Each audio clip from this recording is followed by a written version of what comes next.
Welcome, everybody, back to Eagles Power Hour, your Eastern Washington affiliate on the Big Sky Podcast Network. I'm your host, Patrick Frakes. And today, if you're watching on YouTube, you don't get to see my ugly mug today. I am on the road. I'm back home at the parents' house where I typically have a desk and a computer set up. Moved out, not here anymore. So I'm here on the laptop, don't have the camera set up, don't have a way to really look at like I have my webcam, but I just didn't feel like dealing with it today. So we're going audio only today. There's a nice little graphic on the screen and a ticker that says Eagles Power Hour, but for the most part, we're just audio only. Solo episode today. Everyone is busy. Having a game on a Thursday makes it really tough to work schedules around things and stuff like that. So we're here. It's football season officially. I'm recording this on Tuesday night. Eastern has a football game in less than 3 days. This is amazing. I'm so excited. Football is happening. Football's the best. Football is great. Maybe Eastern's a basketball school now, but football is truly what people care about in Cheney, in my opinion. So I'm super excited for this football season and actually doing previews and stuff like that this year. Going to be a really fun time. And I'm just juiced. I'm super excited. Today we're talking about the season opener game on the red. Monmouth, a CAA program, is coming to Cheney to play Eastern Washington. You know, both teams are kind of similar builds in terms of how they've performed the last couple of years. Monmouth's in a different situation, but Eastern's been a team that has historic success in their conference. Like they've been a really good team. They've been one of the typical contenders for the conference championship every year the last couple decades. So similar to Monmouth, Monmouth was in the Big South Conference. They ended up leaving the Big South Conference and joining the CAA, the Coastal Athletic Association, and so now they're a member of the 16-team uh, monster behemoth of the CAA that is crazy and not anything like it used to be, but nonetheless, they're a member of the CAA now. They have been, I believe this will be their second season in the CAA. And, last year they were not great. So, Monmouth historically in the Big South, they're one of the Big South powers up there with, always giving Kennesaw a run for their money. Kennesaw State, when they were a really, solid FCS program before they made the jump to the FBS. But Monmouth was up there with them. They're kind of a similar build to Eastern in the terms of they've always been a pretty solid offensive team. They always have good offensive talent. Defensively, they seem to lack a little bit. Maybe I'm a little bit ignorant to some Monmouth history. Sorry, I don't really pay attention to Monmouth football. I'm an Eastern fan from the Big Sky country, and that's how I work. But that's kind of how they've seemed to me looking at them from afar. They're similar build to Eastern Washington and it should be a fun matchup. They've also had a similar past, 2 seasons. They've been kind of disappointing. Last 2 years, their final year in the Big South and their first year in the CAA were just not great seasons for them. Last year in particular, they were a 4-7 team, bottom half in the CAA. They kind of kept it close with a few teams that were good, but in general, they didn't have a super strong CAA schedule, and they still, didn't perform very well. 4-7 last year, like I said, they were 3-5 in conference. They finished 11th out of 15 teams in the CAA. CAA was weird because they have 15 teams and they all played each other last year, and so there's like 4 3-5 teams, and so the way the tiers worked out, they would have technically been tied for like fifth in terms of record, but there's 11 teams in those. Anyways, they were not good. They were bottom half CAA team last year. Did not perform great. And, they had some dudes on their team last year.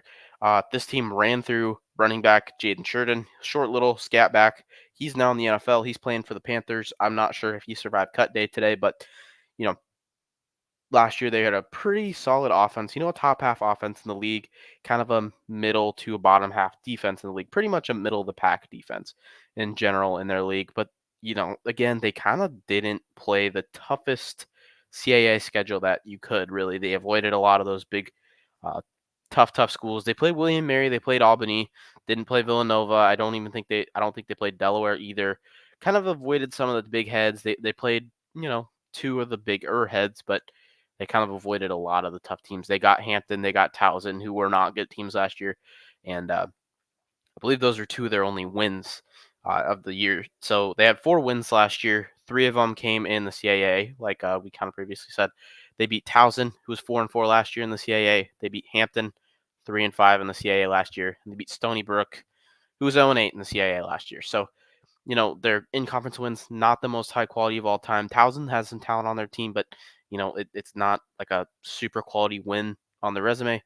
They also beat Lehigh last year, who was a 2-9 Patriot League team. Not very impressive.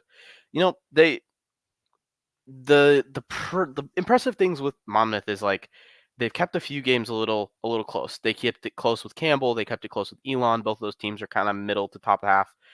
Kept it a little bit close with William and Mary there for a while. They kept it a little bit close with New Hampshire there for a while last year, but they didn't win. They didn't beat those teams, and there's a reason for that. I think it's kind of similar to in Eastern Washington, who lost a lot of games by a point or two, or a possession or two to teams that were similar level, maybe better, but playing they play well, but they don't get blown out, but they still don't win. And we'll get more into depth with their individual units now. So they've been coached by Coach Callahan. I can't remember. I think it's Coach Kevin Callahan for like something like 20 years now. He's been a member of their staff and the head coach there for a long time. And last year they had something kind of goofy go on. Their defensive coordinator just kind of left right before the season, very kind of random. So all of a sudden they had multiple different coaches stepping in, taking over that role. Um, they ended up hiring a new guy this offseason. He's a former assistant there that spent 2 years at, I believe he spent 2 years at North Dakota State. Yes. So he spent 5 years. Lewis Walker, he spent 5 years at Monmouth, ended up going to North Dakota State for 2 seasons, last 2 seasons, the 2 years that they have not had very much success, Monmouth, that is. And he ended up coming back. Now he is the defensive coordinator. Offensive coordinator is the same guy that's been there for a long time. So, you know, you got to assume with the amount of ties and stuff, it's going to be a similarly built team to what we've seen the last couple of years. But they lost almost all of their talent. Kind of the big difference between Eastern Washington's kind of build and Monmouth's kind of build. One, Big Sky versus CAA, but two, Monmouth lost almost all of their talent from last year. Like I said earlier, their team ran through Jaden Sheridan last year. He was a guy that was up there for the Walter Payton type of level player. Really, really good player. He's gone. He's in the NFL. You got to think they lost their quarterback, who I believe was a 2-year starter. He's gone. They lost three of their top four receivers to graduation slash transfer portal. They lost pretty much their entire secondary, which was, a decent secondary last year. So they lost a lot. They lost probably their two most talented players on the defensive line, or at least their most talented player on the defensive line. So they lost a lot. They lost 10 guys to the transfer portal, brought in 10 transfers. And so we don't necessarily know what the talent is really going to be to per se, but we kind of know what to expect schematic wise from Monmouth. So um, let's go offensively first. It's been a little bit of a spitball thing here, but we'll talk about their offense really quick. Last year, they were top half CAA team offensively in almost every category: pass yards, rushing yards. They were definitely more of a running first team build wise. Their quarterback was a mobile guy that liked to, run around. He's not there anymore, but he liked to run around, make things happen with his legs before he threw the ball. Uh, Remind me a little bit of a Giovanni McCoy type guy, but he they were more of a running first built team last year. They returned most of the offensive line, who is we'll hit on the offensive line first, I guess. The offensive line, they're big and they're talented. They're gonna be, no fret. They're gonna be a big offensive line, similarly sized to some of those big, really, really good offensive lines that we'll face in the Big Sky. I think, honestly, they're one of the better lines we'll face until Big Sky play starts. But they their weakness is pass protection. And in my what I saw on film from them is they struggled protecting the passer at times. A lot of those actually probably were quarterback sacks where the quarterback just needs to get rid of the damn ball, and he's not. Uh, like I said, Giovanni McCoy experience there, but they were bottom. I believe they were 14th out of 15 teams in sacks allowed per game last year. They gave up almost 3 sacks a game last year. These guys are big and they're talented, but they struggled in pass protection. But they're a really good run blocking group, in my opinion. I think in terms of run blocking, they're going to be up there with I wouldn't say like a Montana State, but similarly built to a Montana State where they really like to get up to the second level and they really like to block uh, your backers and stuff like that, as a good offensive line does. But they had a mean 1-2 punch at running back last year, and that was kind of the center of this team. Like, we've hit on it again. Jaden Sheridan was that dude. He was, not the biggest guy of all time, but extremely talented guy. He scored most of their touchdown. Well, that's kind of debatable, but he gained a lot of yards for this team. It ran through that dude, and if that dude was hurt, they were just not good. So behind Sheridan was a guy by the name of, I believe it's pronounced Sone Entau. He will be the starter this year from everything that we've seen. Sone Entau, he is an absolute bruiser. He is something like 5'11", 235 pounds of straight muscle. That dude can run an MF or over. He was kind of the red zone running back last year, so he came back. I believe he had 19 touchdowns or 14 touchdowns rushing last year, excuse me. He had 400 yards on the ground as the two behind Sheridan. And I mean, it definitely was a 1-2 punch. And Tao came in for a lot of those short yardage type situations, came in the red zone. He ran in a lot of touchdowns from like the 2 to 3 yard line. He's a guy that's on NFL radars, as he only had 400 yards last year, but he's just built like an NFL running back. The main thing with him is he quick enough? He's pretty dang speedy, but he's not like a burner. He's quick, he's lumber, and he can lay some boom. He's a running back that, if you're an Eastern fan, it just reminds me of Chris Jackson and Weber State in the 2021 season when he just went off as like the third or fourth string running back. That's the build that Sony Antau kind of is. I'm sure I'm pronouncing his name wrong. It's probably Toe or Into or something like that, but I heard it pronounced Entau on the broadcast, so my bad, dude, if you're listening to this, which you probably shouldn't be because you got a game to prepare for. Um, he's a really talented guy. He's going to be their main horse, I believe. They're also going to throw Makai Green in there. He rushed for just shy of 100 yards last year. He's more of a scat back, similar to a Sheridan build. He catches the ball out of the backfield, quick guy, talented, but he's no Sheridan in my opinion.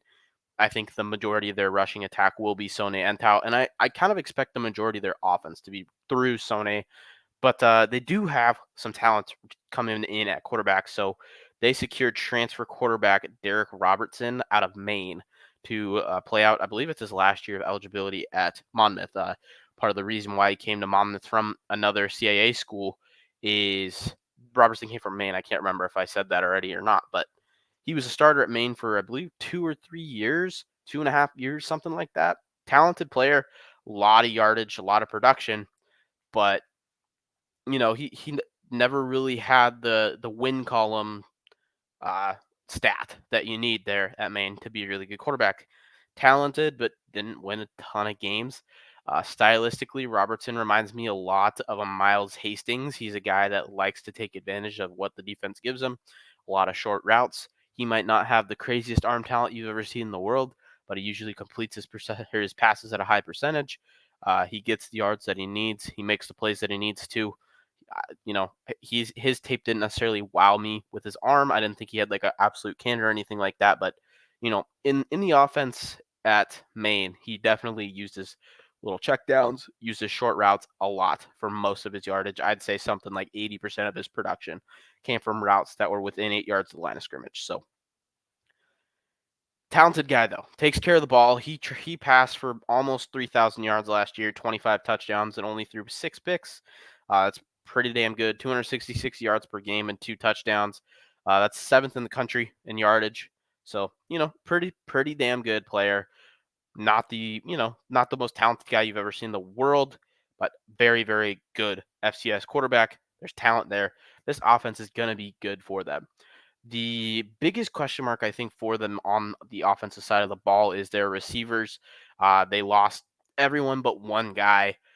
They returned, man. What is his name? They returned one receiver.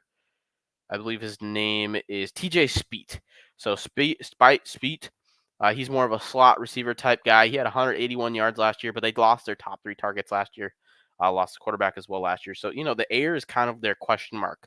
We kind of know that they're going to be productive on the ground. And with, Eastern's defense, you don't know what to expect necessarily with what the run defense is going to be. I think you kind of have to expect that to be the weakness of the defense until it's not, you know what I mean? So, offensively, or our defense, their offense wise, hey, this matchup is kind of concerning. I'm gonna be honest with you guys. The more I looked into this Monmouth team, you look at them, their bottom half CAA team, they were not good. You gotta kind of expect like, hey, we should be rolling this game, but matchup wise, guys, hey, it gets me a little nervous, and I think this is gonna be a lot closer game than people expect. But we'll get into that later. Passing the ball is going to be their main question mark. Their number one target's probably going to be TJ Speed, like we just hit 181 yards last year. More of a slot receiver. They also brought in a JUCO transfer named Max James.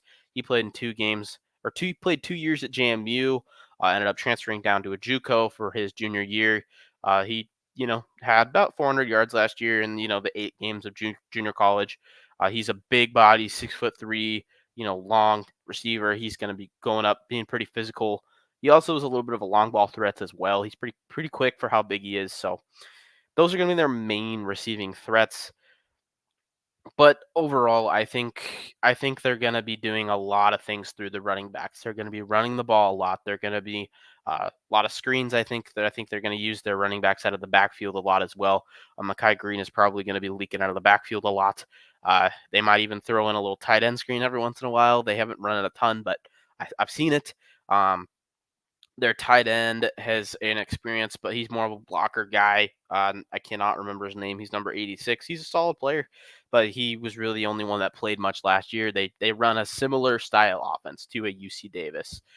From my uh, analysis and what I saw, I thought it was pretty similar to what UC Davis likes to do, and maybe just a shade of a Sac State in quarterback with their last quarterback. But I think with Derek Robertson in there, it's going to be more of a a UC Davis style of offense with how they like to run things.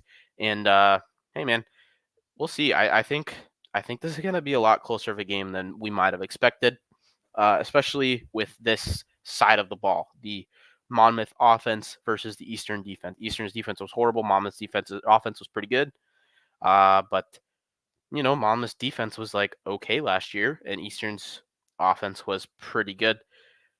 We'll see. Moving on more to the defense side of the ball, we already hit on their DC leaving out of nowhere, hiring their new DC from North Dakota State. Uh, you know, they definitely have a couple of guys there. They have a defensive lineman. He's number 89, and his name is escaping me right now. He's a really solid player. He's a guy that's on, I think he was on the Senior Bowl watch list actually. They had one defensive lineman that very solid player. Other than that, they really lost a lot of talent. They return two linebackers that were pretty solid players last year. Number 55, let me get his name. Number 55, I believe that's Ryan Morin, and Remy Johnson is number 4. Those are their two top returning linebackers. They led the team in tackles last year. Well, they were the top two returners and tackles. Their leading tackler is gone. They lost, like I said, they lost almost the entire secondary except for one player who was a freshman last year. They lost most of their really talented defensive linemen. They lost a number of them to graduation. Excuse me. So I'm not saying the cupboard is dry there for them defensively, but like they lost a lot of experience defensively, and so it'll be interesting to see what they bring to the table. I think that's where they are weak. I think similar to Eastern, like that's where their weaknesses have been in the previous years. And so I think that's kind of where Eastern has to attack. They really want to dominate this game is they got to put up a lot of points and they got to hope and pray that we can slow down Big Sone Entau because he is a talented player and he's going to put the ball in the end zone a couple times, I am sure. So um, they run more of a 4-3, 4-2-5 base defense, kind of similar to what Eastern likes to run, actually. They run a lot of cover 3, a little bit of cover 3 robber, and the occasional cover 1. That's what they did last year with the previous defensive staff with a new defensive coordinator. They might switch it up a little bit, but I mean, he's coming from North Dakota State where they ran a 4-2-5, 4-3 type of deal, similar style. He also spent 5 years at Monmouth under longtime defensive coordinator that left last year. So, um, got to expect schematically it's going to be pretty similar to what we saw last year. But I think their defense is going to be their big question mark. And from what I saw, I think they're going to be, I think they're going to be vulnerable defensively. I think that's, like I've already said it a couple times, but I think that's where Eastern has to attack them. That's where Eastern has to take over the game. And that's where you got to lean into your veterans, lean into an Efton Chisholm, lean into a Kikoa nowadays, lean into a Tuna, and you really got to go make some plays. Uh, that's the hope, anyways. We'll see. We got to see because hey man, Eastern has struggled with teams built like Monmouth, those run first teams that they like to run the ball down your throat. Hey, we gotta learn how to stop the damn run, and I think that's gonna kind of a microcosm of the season. I think stopping the run is gonna be the what decides this game.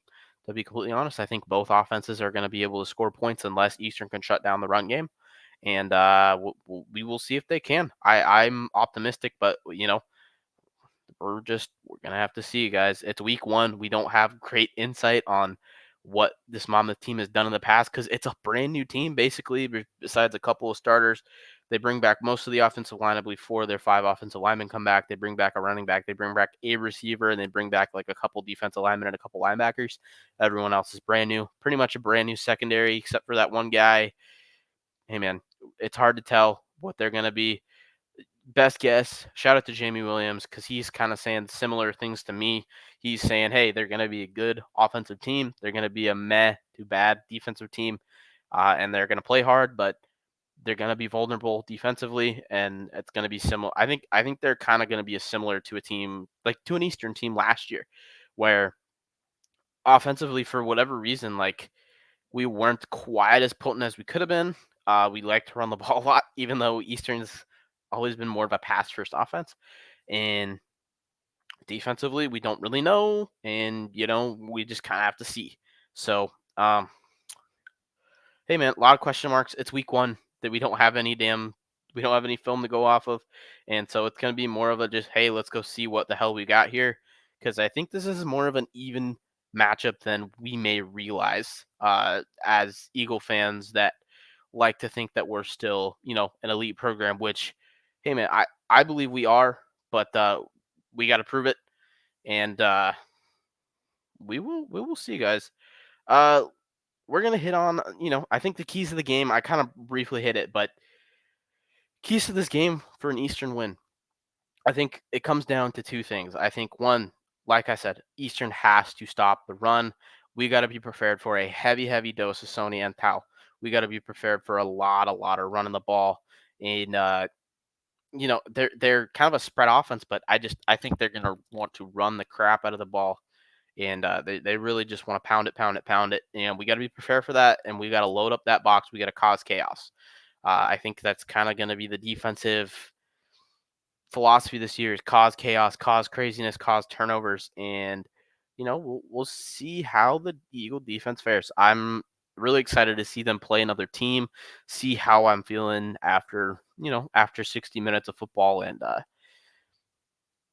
we shall see, man. I keep saying that. I'm so excited. I can't think of anything else to say other than we shall see. The other key to the game, I think we really need to attack their secondary. The Monmouth secondary, I think, is where they're going to be weak defensively.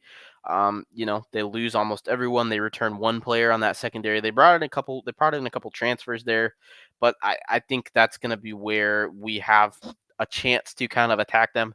They like to run a lot of cover three type stuff. Uh, you know, you.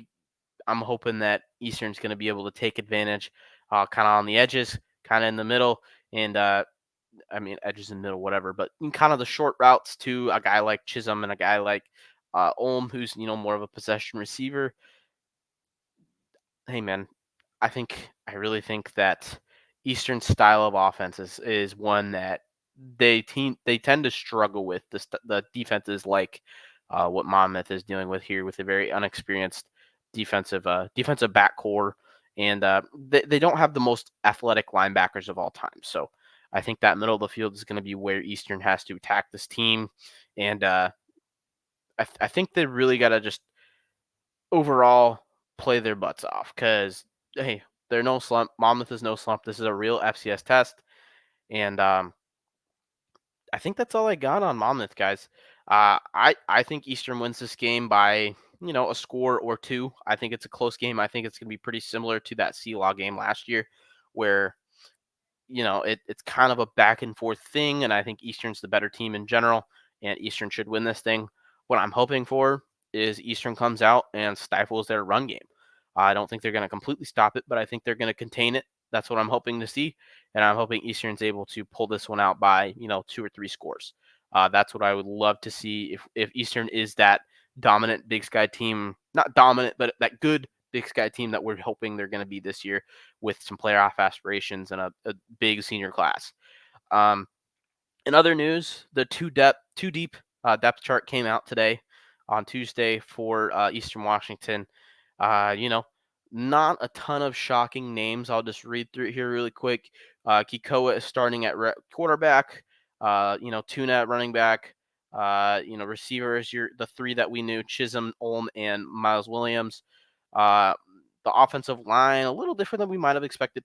Well, not necessarily that we might have expected, but we heard some things that Dylan Connor might be playing left tackle on the two deep. Wyatt Hansen is at left tackle, like we kind of expected going into the season. Luke Dahlgren at left guard, like last year.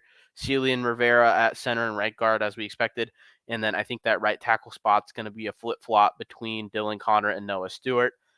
Those two guys will probably be the tackles next year. So I'm sure they're going to want to try to get both guys snaps. And I'm sure that they're going to be rotating guys throughout the year. You also have a guy like David Shin who has a lot of college football experience as a backup right guard. He's a JUCO transfer. You also have a guy like Matt Hiwabatage who has been here for what feels like 8 years now as kind of a backup slash starting tackle. Big 6'7", 325-pound dude. So I think they've got about 8 guys there that they're really confident in playing games on Saturdays. Defensively, there are a few more interesting things. Redshirt freshman Tylen Jackson got the starting nod at defensive end over guys like Jaden Radke, and Ben Voylander, who both played a lot of snaps last year as redshirt freshmen themselves. Uh, I think that's awesome. Tylen Jackson is a very, very high potential guy, 6'5", 223-pound defensive end, very twitchy, athletic defensive end. So I'm excited to see what he does. Radke, he is the second team defensive end, and he's added a lot of healthy weight this offseason. Excited to see him. You got Matthew Brown and Jacob Newsom as your starting defensive tackles. Your twos are Isaiah Perez and Justice Lualu. You also got to assume that Jaira Leapupatele is also right in there, as well as I'm sure Anthony James II is probably that third team defensive tackle paired up with Jaira. No Anthony James II. He's the Washington transfer on the two deep, but I'm sure that's probably where he is, that third team defensive tackle that'll get a little bit of run, but we shall see. Just kind of depends. Um, Brock Harrison's up there. A few other things. I mean, Connor O'Farrell will be our starting. The linebackers is the most interesting. I think we kind of expected this, but linebackers are kind of free flowing. Outside linebacker will be Connor O'Farrell, the Alaskan assassin. He changed his number to 19 this year for his senior campaign. He's had success in previous years. He just didn't stay on the field enough. He dealt with a few little nicks and knacks, but I'm excited to see what he can do in a full season as a starting linebacker. Right behind him is Boise State transfer Deshaun Misa. Misa's a freaking redshirt freshman this year, I believe. I'm excited to see Misa. I'm sure he's going to get on the field plenty. He looked really good in the scrimmage last Wednesday that I saw. So Misa, he's going to be a really high flying linebacker that has a chance to make a pretty big impact as a young guy on a new school, working his way all the way up to a second team linebacker, only being on campus for a few weeks is pretty impressive into Eastern Washington, especially when, typically transfers don't make immediate impacts. So I'm really hoping that he gets more snaps than not. Um, Mike linebacker, you got Adam Cohen. He's been around for a few years now, UCLA transfer. Solid player, nothing extremely special, but solid middle linebacker there. Samurai Anderson, the two behind him. That's very encouraging to see. Redshirt freshman. This redshirt freshman class, Dan Thompson's been hitting on it a ton. We've been trying to hit on it a ton. That redshirt freshman defensive class is super talented, and we'll get to more of those guys in a second. Amani Williams is starting at that other middle linebacker spot. I am so excited for this. I can't wait to watch Imani Williams ball out this year. He'll be a redshirt junior this season. I think this is his breakout season to become one of the better, you know, Eastern linebackers we've seen in the last couple of years. We have Miles Mayoski as well. He will be the backup to Amani Williams. Solid player from the Tri Cities. The secondary, hey, it's pretty much all the same guys this year. We're going to see a little bit more action from young guys. A lot of depth in the secondary. I really like the secondary. The starters listed right now at corner are Darian Sampson, DeGene Wells, and at nickel, Cage Skink. Behind them are guys that we've seen before: Alfonso Oyak, Trevon Shadrack Harris. You got Jonathan Landry and Zion Jones are both redshirt freshmen that are listed as twos at corner. Those two guys, a lot of potential there. Jonathan Landry had an awesome camp from what I saw. Then at safety, you got redshirt freshman Jalen Jenkins taking over a starting spot. He had a awesome scrimmage the other day. You got redshirt freshman Drew Carter behind him. I mean, you got to be super excited about that. They're both solid players. Kentrell Williams is back. You got Mikel Broussard. He's the UTEP transfer. He's going to be right behind Kentrell Williams as a second kind of. I think that's more of your strong safety, your crashing safety. Mikel Broussard and Kentrell Williams will probably flip flop a decent amount. They want to keep Kentrell healthy this year because he tends to get banged up because that dude plays so damn hard for being so small. And then you also have Derek Ganter Jr. in there, another redshirt freshman that I think those three guys are all going to be getting reps there. Derek Cantor Jr. got plenty. He started a couple games last year, so I think, guys, I'm getting way too optimistic here. Like, I think my hopes might be a little too high, but hey, man, I'd rather be excited and well, I don't know if that's necessarily the right way to think about it. It might be better to be not optimistic and then be surprised. But I'm excited. I'm optimistic. I'm a football fan. I'm excited for football. It's coming back 2 days. You guys will be listening to this Wednesday morning. Tomorrow, we're watching football on the red again. Let us go. Let's go. Let's go. Super excited. Um, I don't think I have anything else necessarily that I have to hit on here, but get your asses to Roos Field on August 29th, 6 p.m. kickoff. A night kickoff. Get there after work. Let's go watch some football. Let's watch Eastern beat some CAA ass. That's what I'm hoping to see. Will it happen? Hey, we'll see. I'm predicting that Eastern wins this game by, like I think Eastern wins this game by like 10 points. I think it's a pretty close game in the fourth quarter. Eastern's depth kind of gives them a shot. But hey, man, we'll see. I think Eastern's a lot deeper than people realize this year. So, um, weirdly enough, I think the least deep position on the whole team is the freaking receivers. And the only reason for that is because it's a bunch of young, talented dudes that are all really highly rated recruits that just haven't seen the field yet. So, um, I don't know, kind of besides the point. But um, shoot, man, get to Roost, guys. That is all for me. Hopefully, we're hoping to do a reaction episode this weekend. I've got a lot of work, so we will see if we can make that happen.